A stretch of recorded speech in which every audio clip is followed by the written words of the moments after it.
جب تک وہاں توشہ خانہ 2 کی سزا جج ارجمن نہیں سنا دیتا، پھر وہ فون کر کے بتائے گا جی سزا سنا دی ہے، پھر اس کو سانس آئے گا ڈوگر کو، اور پھر یہ آپ کو تاریخ دے دے گا. جی دیکھیں اب 10 مہینے ہو گئے القادر کے کیس کے لیے. آپ نے کتنی دفعہ دیکھا ہے کہ ہم آ کے یہاں یہ ڈیٹ دیتے تھے، یہی چیف جسٹس ڈوگر ڈیٹ دیتے ہیں، کیس نہیں لگاتے.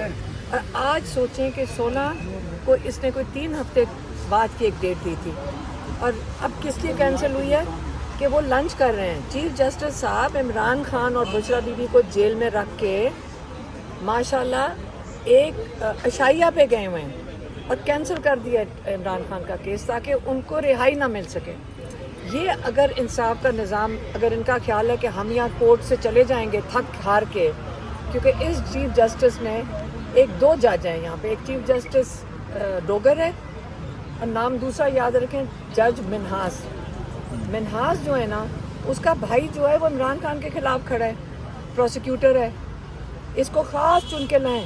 یاد رکھیں یہاں بہت زبردست ججز ہیں، بہت قابل احترام ججز ہیں جو یہ کام نہیں کریں گے، جو یہ پولیٹیکل وکٹمائزیشن نہیں کرنے کو تیار، کیونکہ انہوں نے انکار کیا ہوگا، کیونکہ وہ اپنی ضمیر کی آواز پہ کھڑے ہیں. ان کو آپ نے بالکل کیس نہیں سنانا تھا، اس لیے یہ ڈھونڈ کے لائے ہیں کہیں نیچے سے جج. اور آپ سب کو نام اس لیے بتانا چاہیے کیونکہ یہ صرف عمران خان کے خلاف نہیں کھڑے ہوں گے، آپ سب کے خلاف کھڑے ہیں، کیونکہ آپ کے نمائندے کے خلاف یہ بندہ لے کر آئے ہیں. اس کا خیال ہے یہاں پہ کورٹ کے اندر ہم یہاں سے چلے جائیں گے، ہم نہیں جائیں گے. ہم یہاں روز ایک پٹیشن لے کے کھڑے ہوں گے، روز آپ کو جج منہاس کی حرکتیں پتہ چلیں گی، روز آپ کو ڈوگر صاحب کی حرکتیں پتہ چلیں گی. آپ کو یہ پتہ چلے گا آپ کے یہاں یہ جو ضمیر کے بغیر ججز ہیں، باضمیر ججز ہیں، آپ کو ان کا پتہ ہونا چاہیے. کیونکہ یہ کس طرح رات کو شام کو جا کے، کس طرح یہ گھر جا کے کیا منہ دکھاتے ہیں دنیا کو، کیا فخر سے بتاتے ہیں کہ آج میں نے کیا فتح کیا ہے، کہ آج میں نے عمران خان کو کامیابی سے جیل میں رکھا ہوا ہے اور میں اس کو انصاف نہیں دے رہا ہوں. کیونکہ جب القادر کیس اور توشہ خانہ کیس جب یہاں پہ پہنچیں گے، دونوں کیس اتنے کمزور ہیں، ساری دنیا کو پتہ چلے گا کہ یہ کس طرح انہوں نے عمران خان کو ناحق اور ناجائز طریقے سے قید میں رکھا ہوا ہے. اس سے وہ اس کو ہوا بھی نہیں لگنے دینا چاہتے.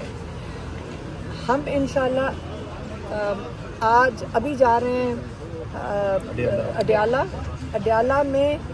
یہ جو توشہ خانہ 2 کیس ہے یہ کئی ہفتے پہلے ختم ہو گیا تھا، کیونکہ وہ جو وٹنس ہے جو یہاں پہ انہوں نے وٹنس رکھا ہوا تھا وہ جھوٹا ثابت ہو گیا، اور اب وہ تبھی کیس ختم ہو جانا چاہیے تھا، اور جو یہاں پہ جو وٹنس تھا ان کو جیل میں بھیجنا چاہیے تھا. انہوں نے نہیں کیا. ہمیں پتہ ہے کہ یہ جو جج ارجمن ہے وہ کیس سننے کے لیے نہیں بیٹھے ہوئے. یاد رکھیں، میں پھر سے دہراتی ہوں، وہ کیس سننے کے لیے نہیں بیٹھے تھے، وہ کسی کو بے گناہ ثابت کرنے کے لیے نہیں بیٹھے تھے. ان کا صرف ایک کام ہے جج ارجمن کا کہ سزا سنا دیں. اس کو ایک ہاتھ میں پرچی پکڑائی ہوئی ہے، وہ تب سے بے تاب ہیں کافی ہفتوں سے. وہ کہہ رہے ہیں بس جلدی جلدی ختم کرو تاکہ میں جلدی سے سزا سنا دوں. تو آج میرا خیال ہے یہ کیس ختم ہو جائے گا توشہ خانہ جیل کے اندر، پھر سزا سنائی جائے گی، اور پھر اس کے بعد یہ آپ میرے سے یہ جو میں آپ کو بات کر رہی ہوں یہ دہرانا جب یہاں کیس لگے گا. جیسے عمران خان کو سزا ہو جائے گی توشہ خانہ 2 اور جج ارجمن دے دے گا تو جج ڈوگر جو ہے نا یہاں پہ القادر کو لگا لے گا، اور اس کے بعد لیکن منہاس نہیں لگائے گا.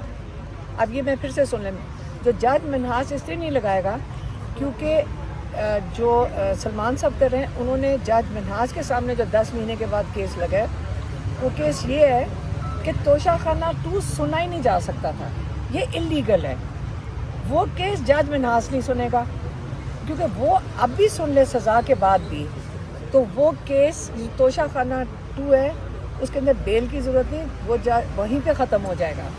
تو یہ 2 کیسز یاد رکھیں، جج منہاس کے سامنے جو توشہ خانہ کی ڈبل جیپٹی کا کیس ہے، اور جو عمران خان کے القادر، ان 2 ججز کے پاس ذمہ داری ہے عمران کو جیل میں رکھنے کی. تو آج کوئی نئی طریقہ آپ کا خیال ہے کہ یہ نظام ایکسپوز جو ہوا ہے یہ عمران خان کے کیسز کے ارد گرد ایکسپوز ہو گیا ہے نا.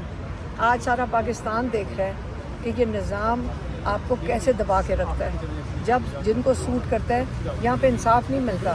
دنیا میں کہیں اور یہ ججز ہو نا یہ جیل میں ہوتے ہیں, یہ جیل میں ہوتے ہیں غلط سزائیں دینے پہ.